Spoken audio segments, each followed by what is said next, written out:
Welcome to the League of Legends patch preview. In this video, we'll go over some of the major changes coming into the next patch for League of Legends. This patch, we have a number of extremely large changes coming into the game.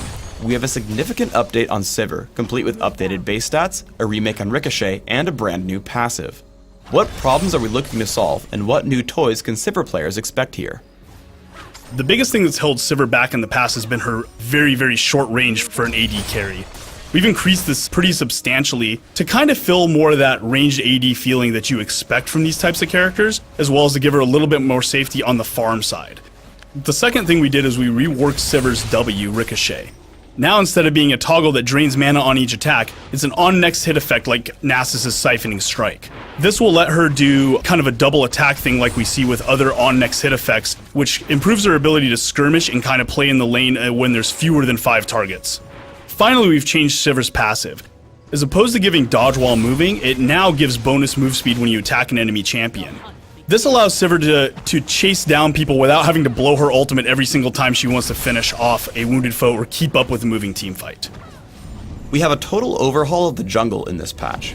You can expect all camps will be easier, their rewards will start lower but scale better into late game, the smaller camps will respawn faster, and all the camps will drop some kind of buff. What are we hoping to accomplish with the new jungle? One of the major goals with changing the jungle was to make it more accessible to lower level summoners and summoners who don't have all of the optimized perfect runes for jungling. There's still going to be junglers who are faster, there's still going to be junglers who are safer, and we like that, but you're going to be able to try some wacky builds or try out jungling at earlier summoner levels than you were before. We think this is really important to make it accessible without lowering the skill cap on how well people can jungle and what their mastery of jungle is. One of the other things, we wanted to increase player choice in the jungle of when to gank.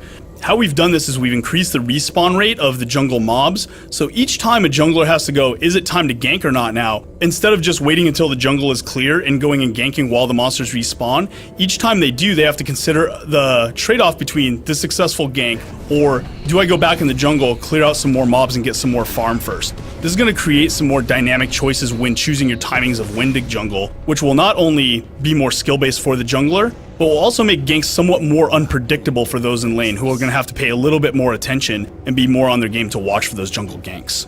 We also have a few systemic changes aimed at reducing passivity in the laning phase. We're nerfing the health gain from health potions, lowering the damage that minions deal to champions, and nerfing the slow that melee champions get when wearing the lizard buff. What changes in player behavior are we hoping to see? These changes are really there to encourage smart aggression.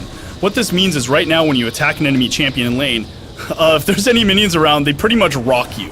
The incentive here is really bad because you're really disincentivized from ever getting in and really engaging enemy champions, even if you have the upper hand in a lot of cases.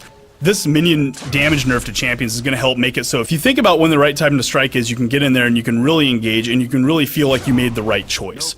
Because of some of the jungle changes we did, health potions are much less required for junglers to be successful there, so we felt we had some room to go ahead and adjust these numbers now.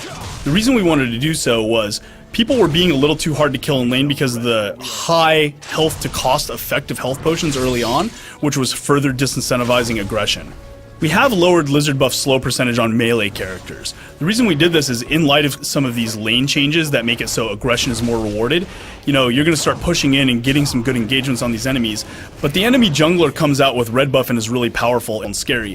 What it means is if usually he hits you once with this buff on, it pretty much spells a wipe for your lane. We wanted to reduce that a little bit so that you can still push into that enemy team and fight them, and if that jungler comes out, it doesn't spell instant doom, it just tips the scales in their favor.